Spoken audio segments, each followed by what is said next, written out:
right, we move on now to our keynote speaker today, who is Don Visco. Don is an alumnus of the department who got both his undergraduate and graduate degrees here in the 90s. As you've seen the past couple of years, we've been bringing in alumni who've had very successful careers in different areas. And so Don was the first one we brought in who pursued an academic career, which I know is of interest to some of you. So I'll keep the introduction pretty short because I think he's going to have a lot of introduction in it. But basically, Don has been very successful both in the research and the education and administration sides of the academic career. Published prolifically, gotten lots of grants, over $8 million in grants over the years. Very active in the engineering education community. He's the editor of the Journal of Chemical Engineering Education, and is also a fellow of the American Society for Engineering Education. He started his career at Tennessee Tech, later moved to the University of Akron in Ohio as an associate dean, and then later became dean there. And now he's done deaning and is back to just being a regular professor and running his research group and teaching and so on. He's going to tell you all this key secrets for having a successful career like him.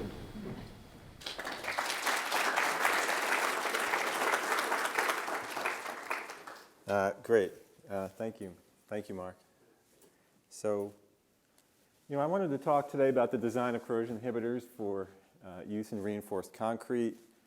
So corrosion impact, there's about 50 billion each year. No, of course I'm not going to talk about this, but I was wondering, like, what's he talking about up there? But no, so I'm really, pleased to talk about the academic pathway, perspectives along my journey, and one of the things about being a faculty member is I've written this sort of presentation once Mark made the offer many times in my head, doing different things, but of course as a faculty member, you have that proposal to write, you have that homework to grade, you have that exam to prepare, you have to, do all these emails, you have questions from administration. So all these things kind of get in the way, and so this is what we have today, and I think every, faculty members realize there's kind of the things you wanted to do and then things that you end up presenting. So I struggled a little bit with how to put this together.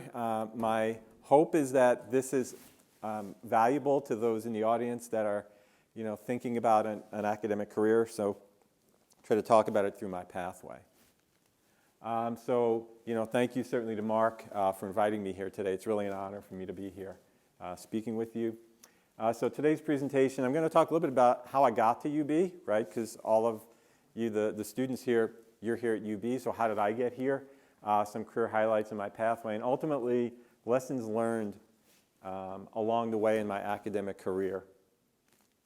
So how did I get to UB? So I want to talk a little bit about family, right? So this person here, this is my father. You can see he was in the Navy. This is my grandfather. He was born in 1904. His father is up here. He emigrated to the United States from Patina. It's a town outside of Naples in Italy, a very small town. He was born in 1880. I think he came about 1900.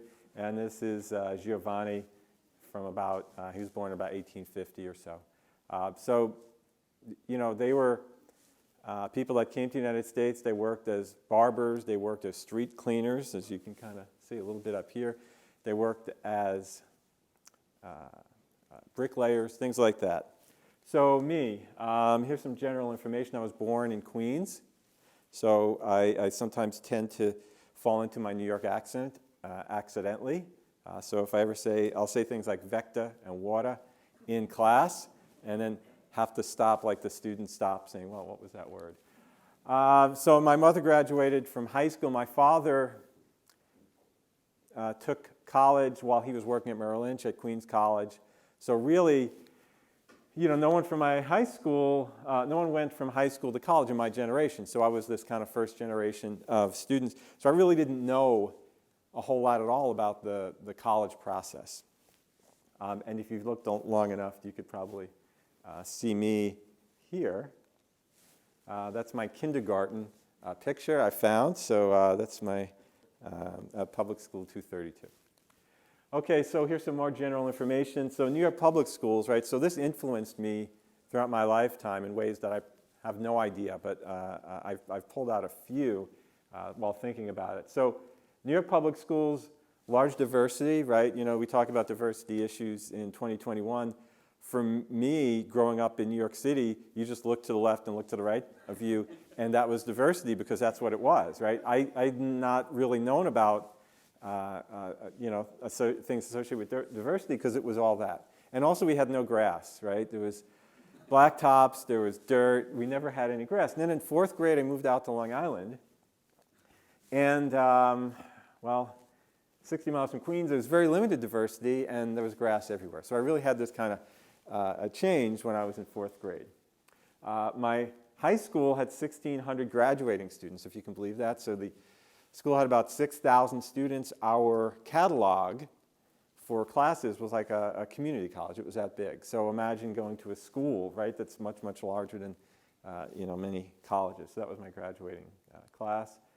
Lots of opportunity, easy to get lost. So one of the things that impacted me throughout my career is the opportunity to give people an opportunity to get an at-bat. So what do I mean by that? So I tried out for the baseball team, and the first day we did fielding, and I fielded the ball with all the others. And then the next day it rained, and so we didn't get the opportunity to hit. And then the day after that, they announced who was going to be on the team. And the people that I guess they already knew who they wanted to be on the team were on the team. And I always thought, I never really got the opportunity to get my at-bat. And throughout my career, I always was frustrated by that because, you never got the opportunity. And so for me, I think that opportunity and equity is kind of embedded in things I think about. So, and there's me again in 5th grade. Okay, so career pathway, undergraduate college choice. So my father was in the Navy, as you saw a picture, and so I ended up applying for and getting this sort of alternate ROTC scholarship. And so the Navy was going to pay for my schooling. Of course, it was an alternate scholarship, so the first semester I had to spend on campus, and then I could be offered a full scholarship. And so I thought, well, if Navy's paying, why not go to an expensive private school, right? So I applied to Rochester and Rensselaer and Boston. I got into all of those, and I selected University of Rochester. And while doing this, I found even the letter that I got. I can't believe I keep all these things, but there it is. There's the letter. And so mid-August 1987, I am preparing for my life in the ROTC and ultimately in the Navy. And while I'm preparing, I notice that I'm slowing down while I'm training. So I'm doing a lot of running, and then I'm getting slower and slower, which really shouldn't happen when you're training. So eventually I go to the doctors, and I'm diagnosed with mononucleosis and something else that I forget. And so Rochester says, hey, you can't come up to school if you have mono and whatever was else I had. And of course, the Navy's like, you need to start out at school in order for us to put you in that program. So while I convalesced for those 2 months, I wondered what to do through September, through October, through November. I had also applied to State University of New York at Buffalo, right? Because it was the only state school at the time that had chemical engineering. And so I started at Buffalo in the spring of 1988. I must have deferred my admission till then. So I started at UB in the spring of 1988. My first course was in Cape and Hall, MEB with Dr. Kofke. I don't know if he remembers that, but that was the first course. And so today I teach MEB, and if I was in Akron today, I would have taught MEB. So I'm teaching the first class that I was in. I found an internship during my junior year, thanks to Dr. Monsiaris with Union Carbide in Seadrift, Texas. And that's an interesting story I can tell, but it takes a long time. But if you ever want to hear it, you can. Then I joined the Navy Nuclear Propulsion Officer Candidate Program during my senior year. And I even did an undergraduate research project with Dr. Lund. in his lab.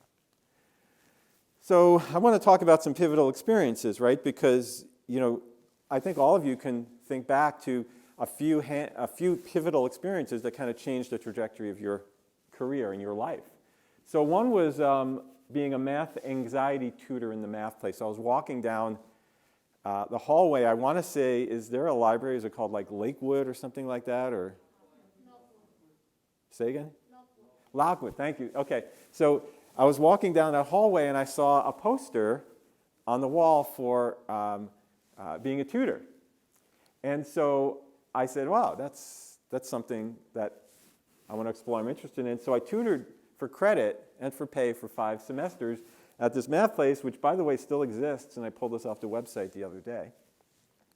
I enjoyed helping people learn challenging concepts. So, for me, I took a lot out of that experience, right? So you're working with someone that is struggling, and then you provide them a pathway to understand, and they get a lot of joy out of it. And I felt like I got even more joy out of it. So it was very personally rewarding for me, that experience in the math place, that I just happened to see a flyer for walking between 2 buildings.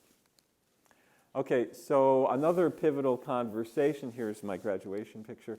So I served as National Society for Professional Engineering president during my senior year. There's a story associated with that. There's not many chemical engineers that are involved in NSPE. Be that as it may, I drove back from a meeting with another officer, and we ended up sharing next steps in our career. And so I spoke about I was going to go into the Navy, NUPOC program. And then she said, well, I'm staying at UB for grad school. And so I scratched my head, because up to that point, I didn't know anyone that had ever been to graduate school beyond the TAs and the faculty. So no one in my family, none of the friends I had were thinking about graduate school. I knew nothing about that. So really, it was very, very far from my thoughts. And so that's kind of a message to, I think, maybe the whole group here.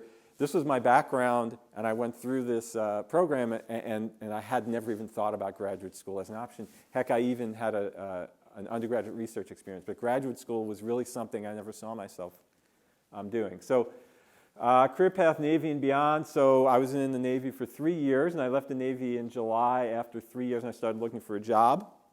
And of course, if you had to pick a bad time to look for a job, it would be like during the summer, because all of those like entry-level positions have already been taken for those that graduated at the end of the spring semester. So after several interviews that I went on in the fall, but no offers, I decided to use the resources as UB as an alumnus. So there I am, living in New York on my brother's couch, and I decided to drive up to Buffalo and use their, I don't know what it was called then, but now it's called the Career Design Center, and it was in Capon Hall. And they had jobs available. There was something called a resume expert. Basically, I was going to use the resources that are available as an alum, which is actually still available. So as an alumnus, you can certainly use that. Okay, so this is where you have to ask your question, is this serendipity or is this fate? So here's me, right? I'm walking, and I see the Career Center. This is in the hallway up by Capon and whatever next to Capon. I could literally see the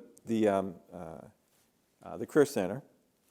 And so a colleague of mine that was graduated with me, Jim Uhich, he turns the corner, and he and I almost run into each other. Right? And so here's a guy I hadn't seen in 3 years, and I drive up on a certain day, and I run into him, literally run into him. And so I ask him, hey, Jim, what are you doing here? He's like, oh, I'm going to graduate school. Jim is a local guy. He graduated from Sweet Home High School. And so I asked him about, well, how do you afford to pay for it? Because that was a topic he and I had often spoke about. He's like, oh, I'm a paid TARA. So I'm thinking, oh, okay, paid TARA, all that money is going towards tuition. He's like, no, there's a tuition waiver. And so for me, it was like, what? How does this even exist? So what do I do? Well, I started to think that night. Right? So I went and I used the Career Center, wrote down a bunch of things, and I started to think. So I enjoyed school and learning. I liked teaching, right? So I was thinking back to my math place experience. I always felt like I was drinking from a fire hose, and the reality is that it's still like that everywhere, right? The undergraduate engineering curriculum's got a lot of material in it. And so but I was good at school. Could I become a faculty member and teach others? Well, if so, I needed to get my PhD. And so I met, I think the next day, I don't know if Dr. Lund is here, if he even remembers this conversation, but obviously it was a big impact on me.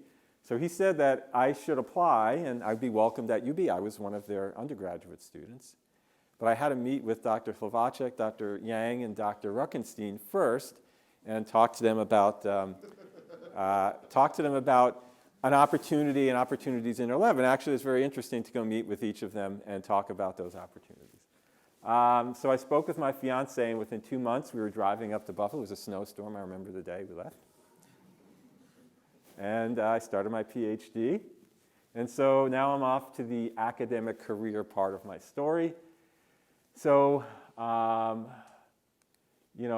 what's next after my PhD? So postdoc versus assistant professor, various interviews. So, I did my career. What do I do after that, right? So I finished my PhD, and my wife is asking, I followed you through the Navy. Okay, I went up to Buffalo for you. You're going to start your career. You're going to go, postdoc is like delaying your opportunities to get into your faculty career. And so I kind of made that decision. I took various interviews, and I started at Tennessee Tech. And Tennessee Tech, it was a decision because I made it over some other offers because of a conversation I had with Dr. Ellie Ruckenstein. And he said something to the order of, well, you could be a small fish in a big pond, right? So you join a large department, you're seen, you're hardly ever heard, you don't really have an influence, or you could be a big fish in a small pond. You join a small program, you can have a big impact. And I said, you know what, I want to be this person here. And so Tennessee Tech was the place I chose. It had a small program. At the time, it had 6 faculty. It had a PhD program. Focus on undergraduate education, but graduate efforts were crucial. So that was important to me because I had this focus on undergraduate, but there was a master's program, there was a PhD program, et cetera. I didn't have a starter package. So, I obviously wouldn't recommend that to people, but I ended up getting a new chair, right? What does that mean? I got it from, I think I bought it from Staples or someplace like that. Got a new computer, and basically said good luck. And so I needed to find funding to support my graduate students and research, and so I sent out, lots of cold calls to national labs, et cetera, et cetera. So I did the things I needed to do. I had to hustle to do the things I needed to do to kind of start my career. So I want to go through some of my academic appointments. So I was an assistant professor, associate professor, and professor at Tennessee Tech from 1999 to 2010. Some of those, by the way, those cold emails I'd mentioned sending out worked out, so I ended up spending a couple of years in a summer program at Syndia National Labs. And so that kind of worked out for me because it provided a direction from a research perspective and also opportunities to support students. So I was undergraduate program coordinator from 2003 to 2008. So this is an opportunity where we had a new department chair, and the person asked if I wanted to have this particular opportunity. And I knew it was something that I was interested in, but is it something you take on being a tenure track faculty member and assistant professor? But if I knew I wanted to have an influence and get that experience, this is an opportunity to do it. So I was undergraduate program coordinator for 5 years and graduate program coordinator, and then I was made associate dean for a year. And I was also identified as the inaugural Tennessee Tech Distinguished Faculty Fellow in 2008. And so I left Tennessee Tech and I moved to the University of Akron, and I became Associate Dean for Undergraduate Affairs. And the reason why I was Associate Dean for Undergraduate Affairs is because I was credible as someone who had gone through and volunteered to be this program coordinator at the undergraduate level and graduate level. So I did the things I needed to do in my career to be able to be credible in this particular way. So I served in that capacity for 5 years. I ended up as interim dean for a year, and then we had a dean search, and I was dean for a year within the college. And so I am now faculty member, a professor within the department. Okay, some career highlights and metrics. A variety of refereed journal publications, conference proceedings, book chapters, an undergraduate textbook, contributions to a variety of presentations, grant dollars, advised PhD students and undergraduate research students. This kind of gives you, kind of a flavor for some of the experiences I've had, and these are some of the metrics. So there's a variety of service highlights, at the national level, and you can kind of read them there. This one I'm kind of excited about, being a chair of the ASE Faculty Teaching Excellence Task Force. My hope is that all of you in this room over the course of the next year or two will hear a little bit more about that particular national effort, something that's very close to me. And I'm editor of the Journal Chemical Engineering Education. Awards and honors, and you can see some of those here, and a variety of things throughout my career.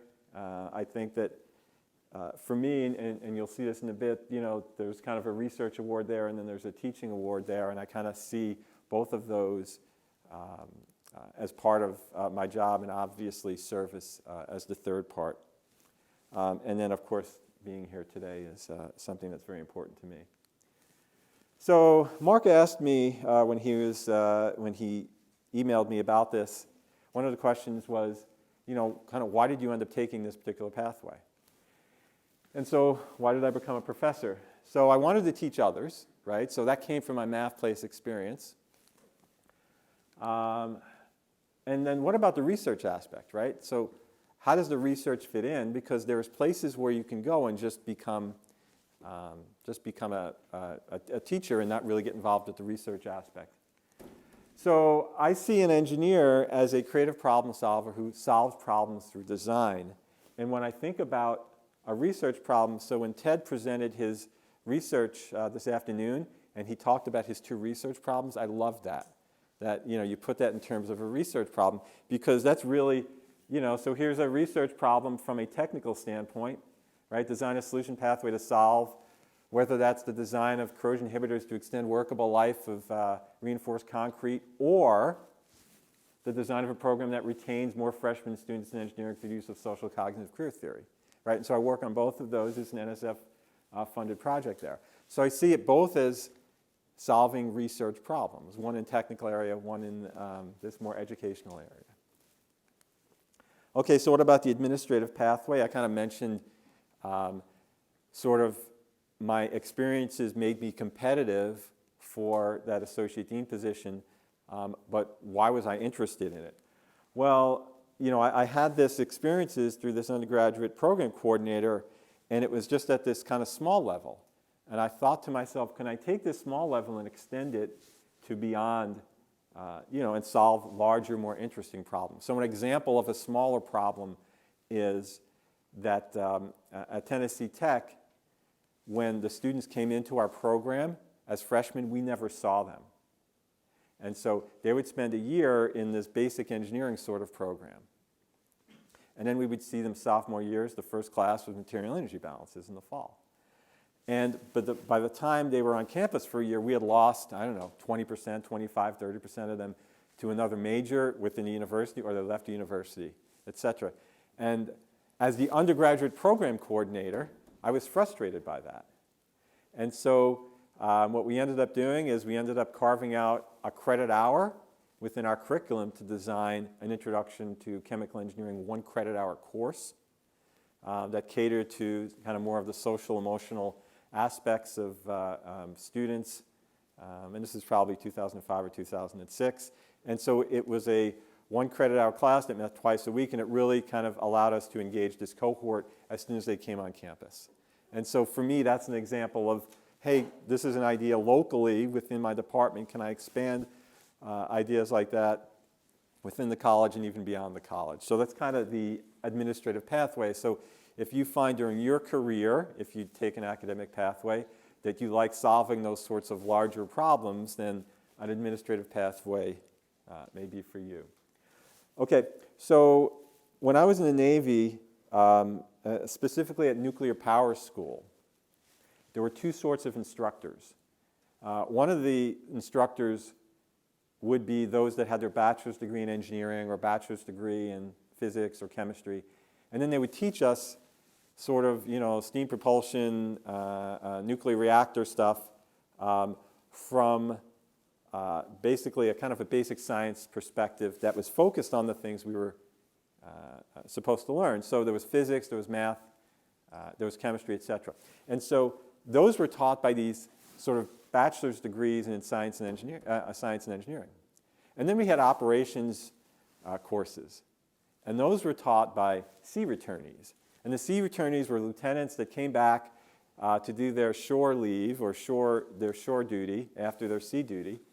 And, they would start talking about operations, and then we would get them to talk about stories about what they did, on the job. And for us, we were kind of vicariously having their experiences based on what they told us. And, we love that, right? And so what I'm going to do today is tell a little bit of the sea returnee stories to the graduate students.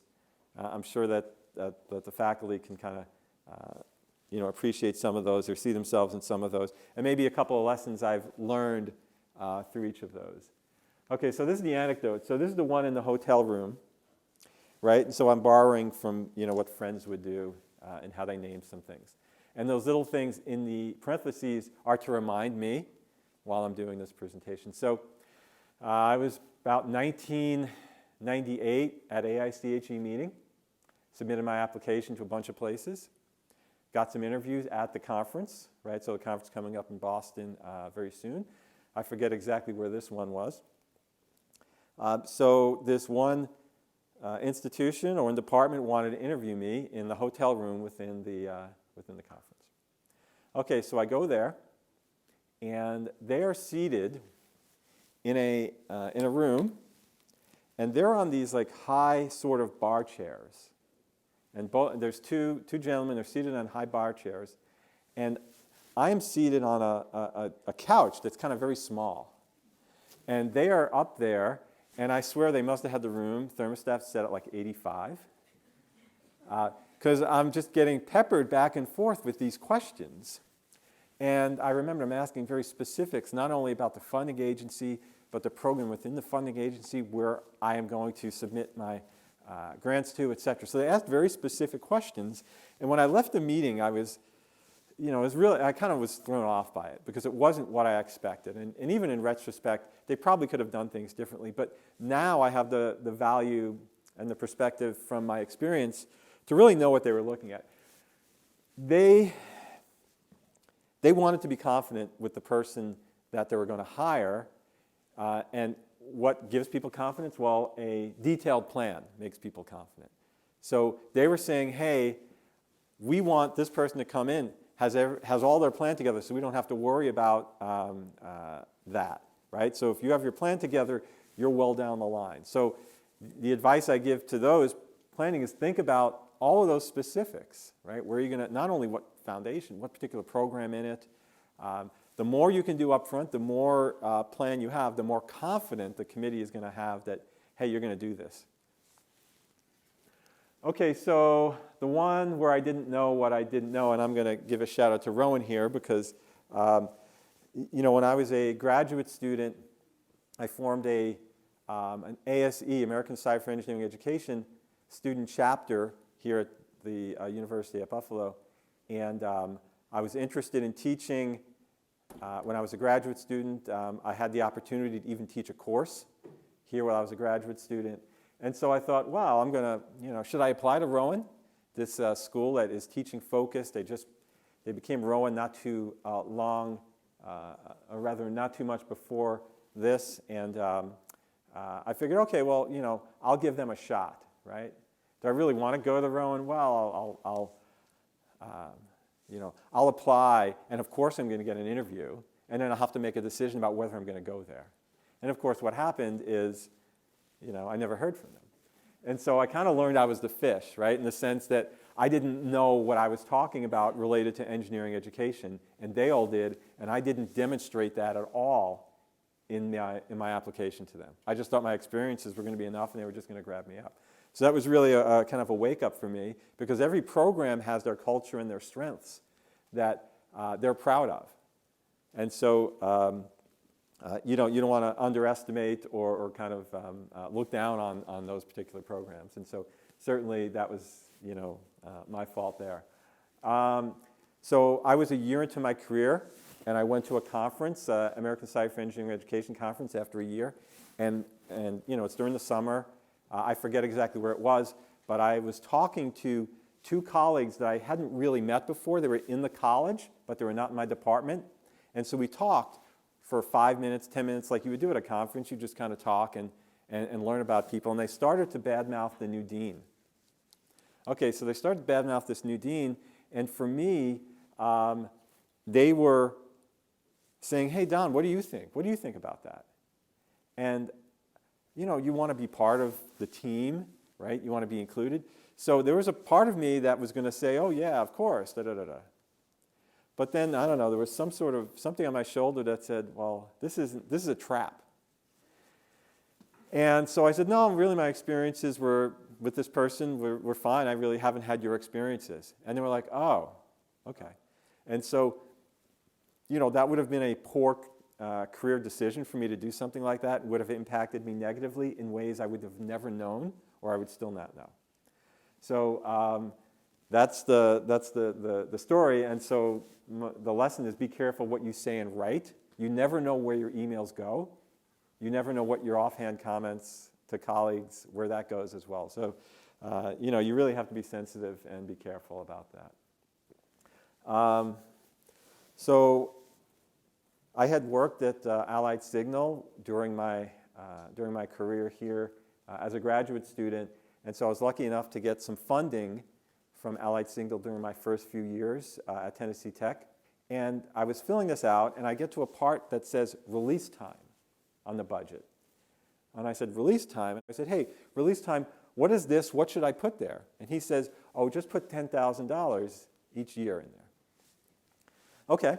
So I put then, they award it, and about a year or so later, I'm talking to a colleague, and he mentions release time, and he tells me he's been released out of his class because he has release time and some grants. I was like, oh, so that's what release time is for. The message to me was that the release time was being used to kind of fill in some aspect of the departmental budget that wasn't covered in another way. The takeaway message for me is I need to know everything that's in my budget, and so I always do all my budgets. I do my budget for all my grants, and then I send it to the Office of Sponsored Research, and I say, hey, can you check this? Did I get the fringe rate right? All of that stuff. So I would tell you now, learn budgeting and learn how to complete a budget if you go into an academic career. Really think about what should be in all of those lines. So the one with the PK. So I ended up getting a PCASE award, and I was the first one in the state of Tennessee to get one. And so I get this letter, and I go, and I'm proud and happy, and I go and I talk to the dean, and I give the dean the letter, and he looks at the letter, and he reads it, and he gives it back to me. He's like, oh, congratulations. And so I leave, and I thought, man, that was a very muted response for something as important as this within my career. And I thought about that for many years, and in retrospect, the PCASE award didn't have any indirect costs in it. Yeah, that's the laugh, right? So it didn't. And so from his perspective, he's like, okay, well, basically we're going to have to pay for all this expenditures through some of the other ways. And so he was, he was excited about it, but it was just, something else for him. But for me, I didn't understand his lack of enthusiasm. So, the take-home message from that aspect is you really have to think about how other people, from their perspectives, are viewing what you're doing. So here's one that, to me, was always sad. I had a colleague that won a career award early on in his career. And then 5, 6 years later, or so, I go to visit that person. I'm giving a seminar. It's a Monday. And I go, and that person's on the list of people I need to speak to. So I go and speak to him, and I sit down and I said, hey, how are you doing? Oh, okay. And I think, well, hey, I know you're on a great path towards tenure. You must have gotten tenure already, right? And he's like, no, I just found out Friday I didn't get tenure. Right, so that was at the beginning of our 30-minute meeting, by the way.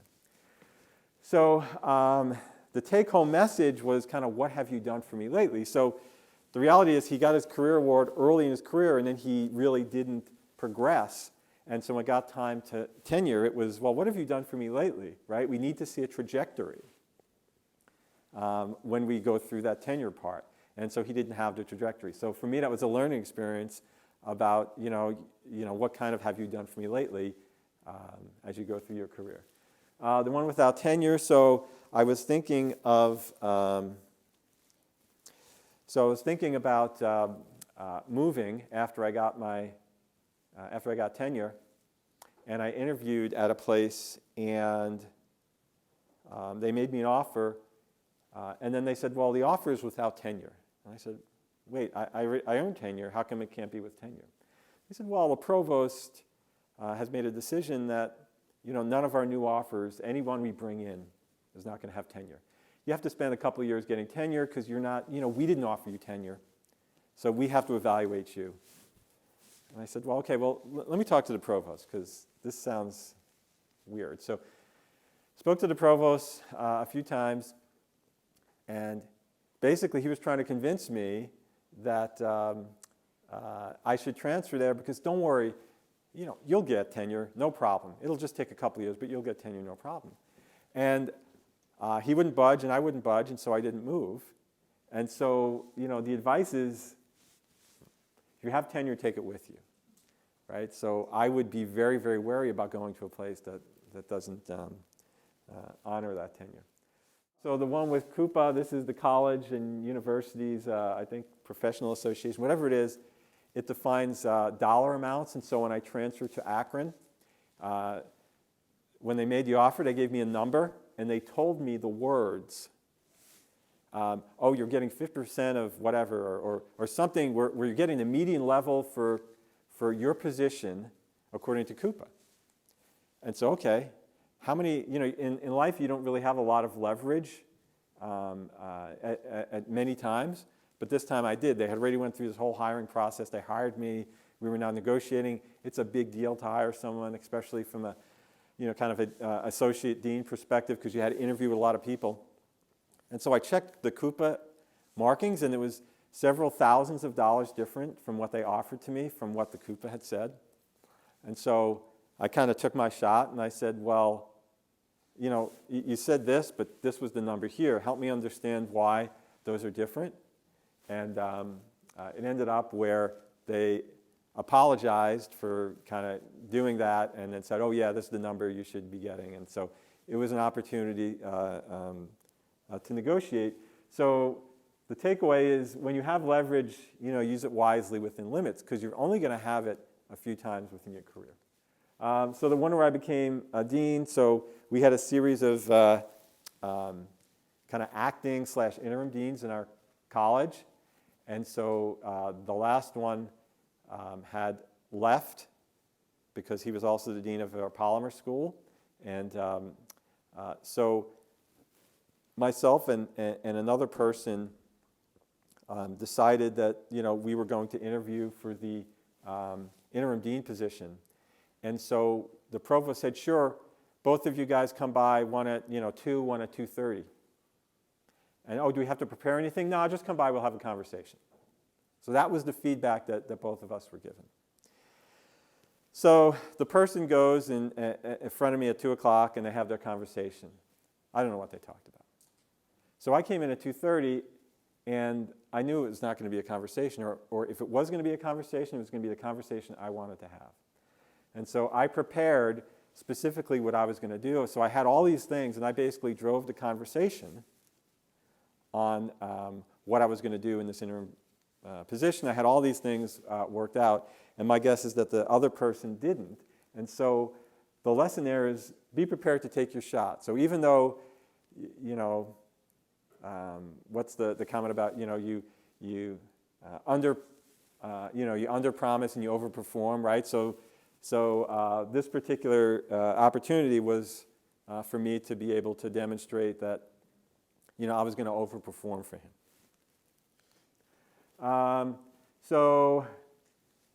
I have already the lesson learned. So this is kind of the last sort of anecdote, and I'm going to, this is probably, this is the last anecdote, and this is one of my last slides. But so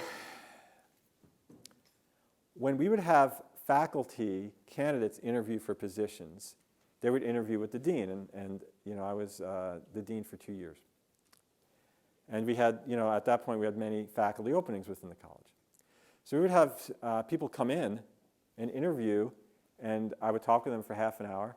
And maybe the first 15 minutes, we talk about what they're going to do from a research perspective, da-da-da, da-da-da, da-da-da. And then then I'd start asking questions about teaching. And so I said, hey, you gave me this 20, 30-page research plan. It had all these references. It had the plan of where you're going to get funding. That's great. But your teaching statement is 1 page, and it's going to say what you're going to do. And how come it's not? How come there's no references? How come there's no context within the previous research? And so it didn't matter where that person was from. You got this kind of jaw dropping, because I had kind of caught them out because they hadn't thought about it. And so it would always give me the opportunity then to go to my bookshelf and pull things out and say, this is the literature in the field of this other part of the job that you're applying for. Right? I'm not going to talk about service, but teaching and research. Yeah, you're fantastic in the research, but where have you prepared for the teaching? And why haven't you been preparing for that? And so for me, it was kind of an opportunity on an individual basis to talk to them about that. So the lesson learned is be a professional in all aspects of your career: teaching, research, and service. So here's some of my last thoughts, takeaway message. Right? So there's 160 or so programs in chemical engineering within the U.S. Each has its own culture. Find the culture that will work for you. Right? And so how do you do that? Well, ask questions during your interview. Ask questions of colleagues that know about that program. Do your research. Right? Read what's going on within the department. So those are the things that you can do to find the culture that's right for you, or at least one you think you can survive and thrive in. So you read journal articles, attend classes, kind of just what I emphasized before. You go to workshops, you attend conferences, you speak with colleagues and experts, all related to master the technical aspects of your career. And the question is, why aren't you doing something similar for the educational aspects of your potential, your future career? And so that's available to you in the same way that it is in the technical area. So, I strongly encourage you to do that as you move forward if you haven't. Okay, so at that, I want to thank you all for your attention this afternoon. And this is me, by the way, about 1992, Ooze Fest. I think they still have that here. It's like this mud volleyball thing. And then, I'm a two-time alum. So the Bulls were in Akron last weekend, and they had a big win. And of course, I was at the game. So thank you all, and I'm happy to take any questions from anyone.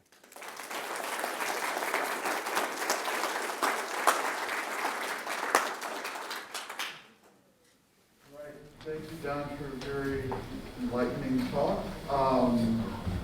Happy to have some students ask some questions.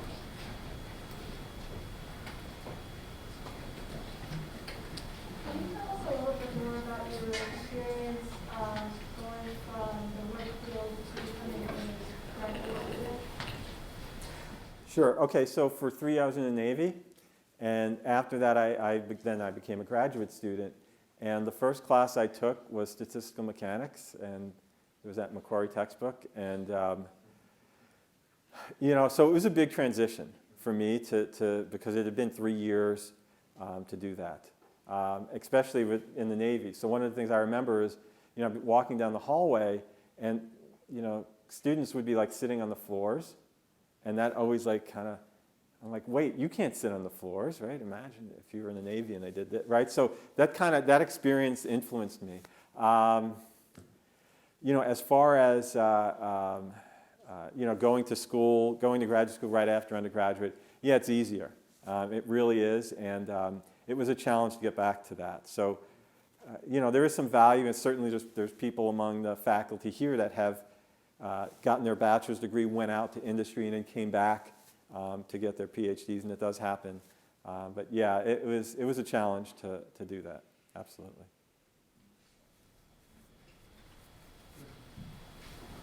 What are the challenges involved when you move from being a graduate student to advising graduate students?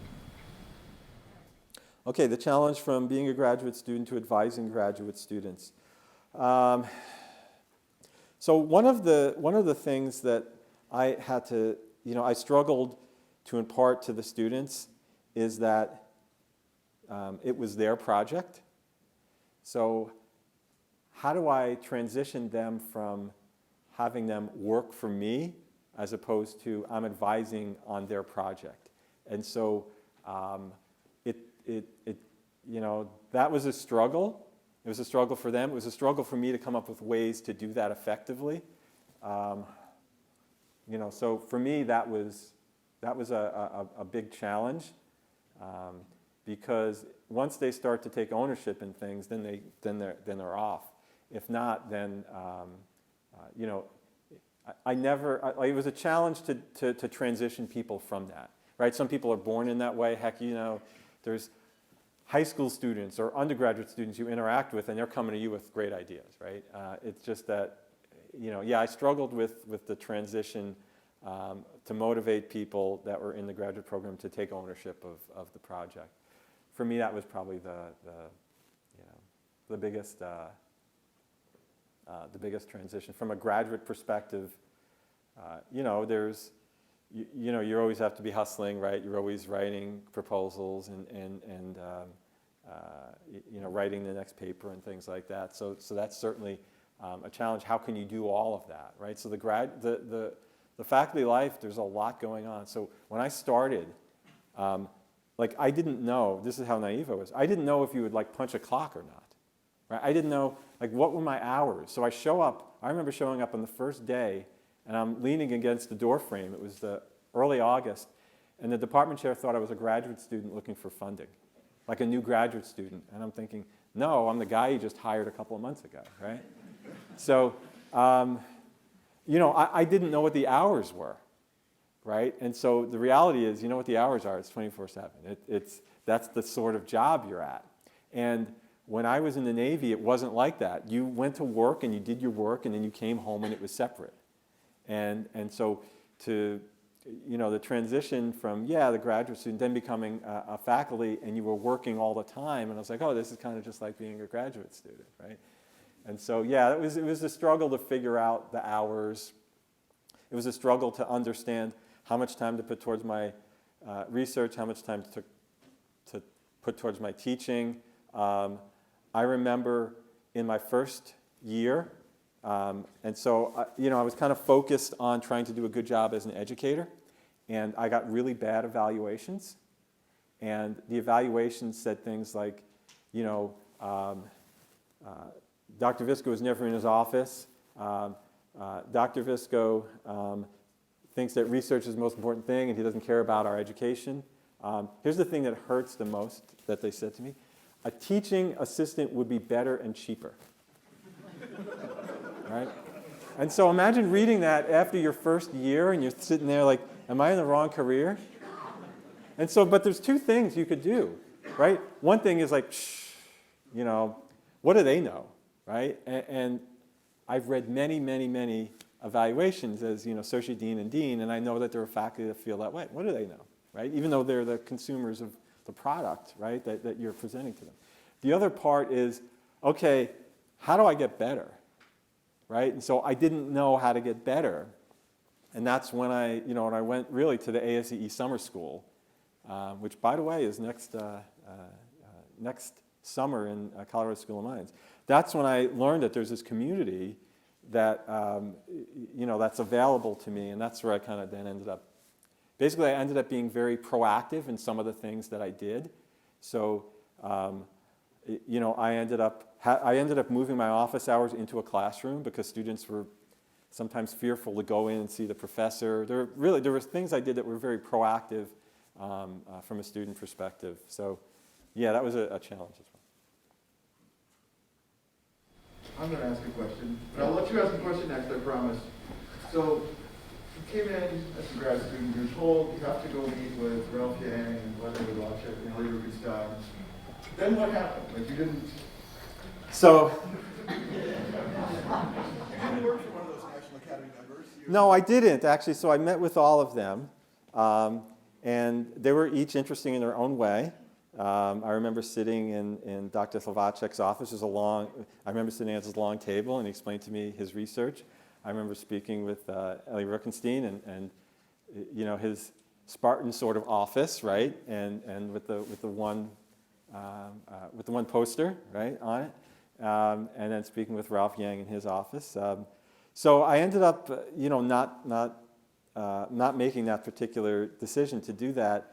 I don't know who else I spoke to, but I ended up speaking with Dave Kofke, and I don't know if you remember this, but you were very excited that I was talking to you, at least the impression I got, that I was talking to you about this, about wanting to or at least listening to, you know, your pitch about what you did in the program. And so, you know, my first thought was, thermodynamics, you know, like,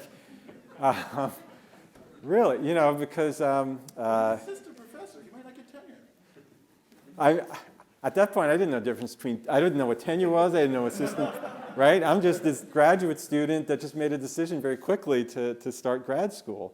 So yeah, I didn't know anything from anything at that point. But, you know, I came to love certainly thermo and love its power. But, you know, certainly owe so much to Dave and his patience with me as a, you know, graduate student, you know, knocking on his door and, you know, having him answer, you know, any of the millions of questions I asked him over the years, even today.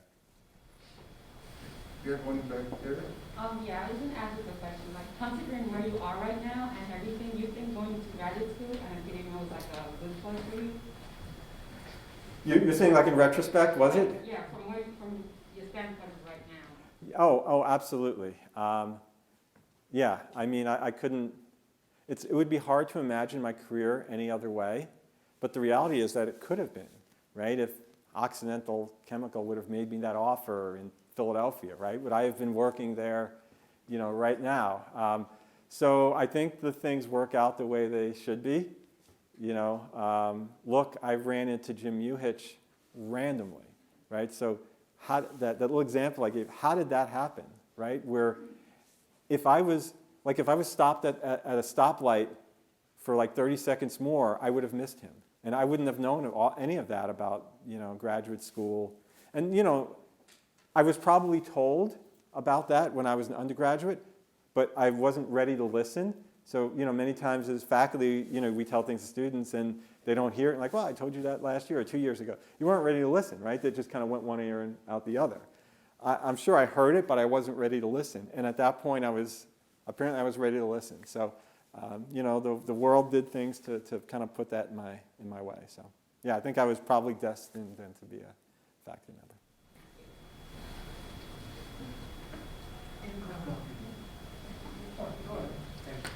Thank you. That's always interesting sharing with people.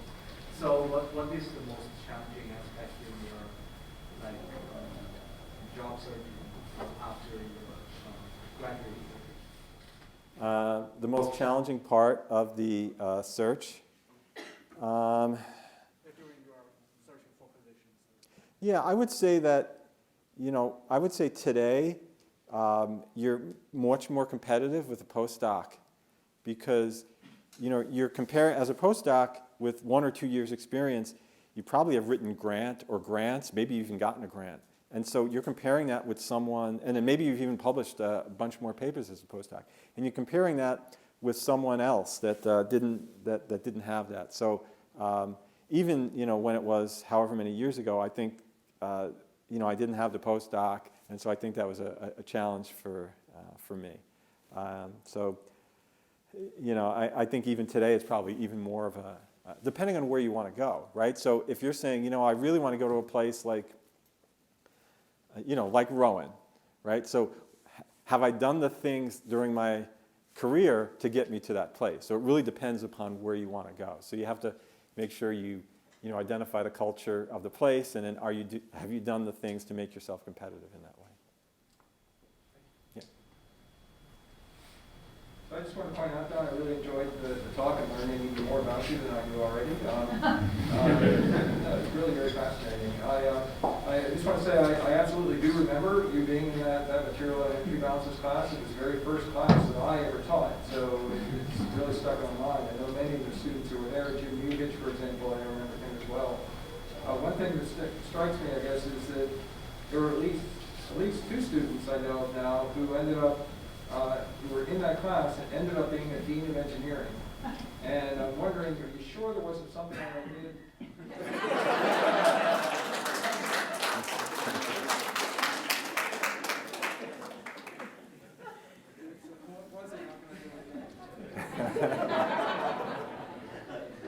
I'll have to think about that. Oh yeah, I know who you're talking. Yeah, Dave. Yeah, exactly. Yeah.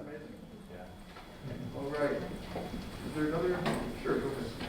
So, as an undergraduate student, how do you suggest that we build the right relationship with professors in order to get research opportunities and experiences outside of classroom?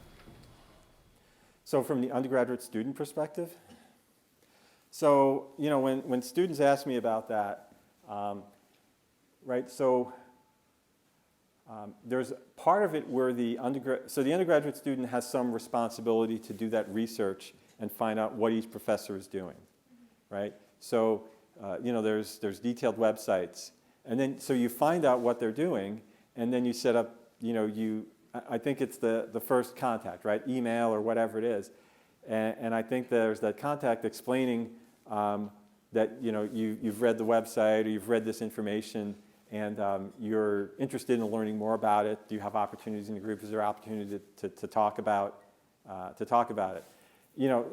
That's the strategy, because professors, right, any researcher, if people are interested in what they're doing, they can talk about it for any length of time, right? Because we're used to doing that because, heck, we do it every day in the classroom, right? So we're used to talking about things for extended periods of time.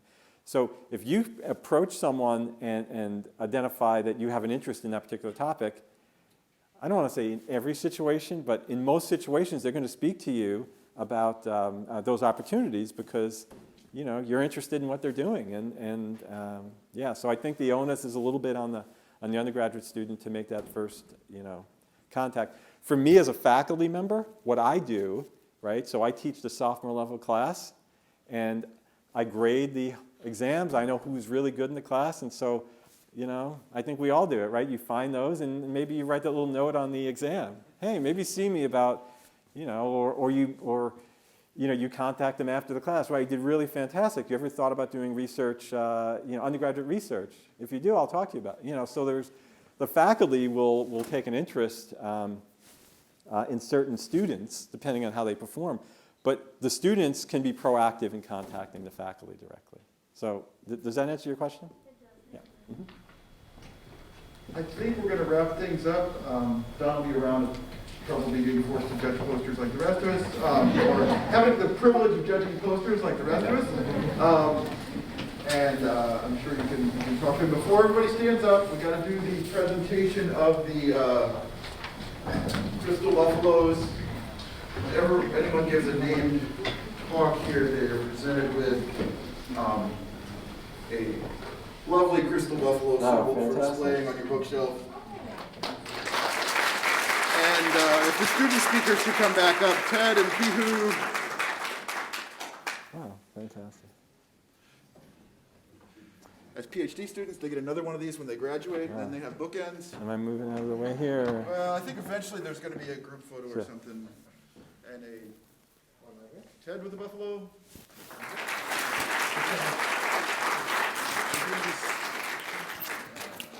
And Pihu with the buffalo.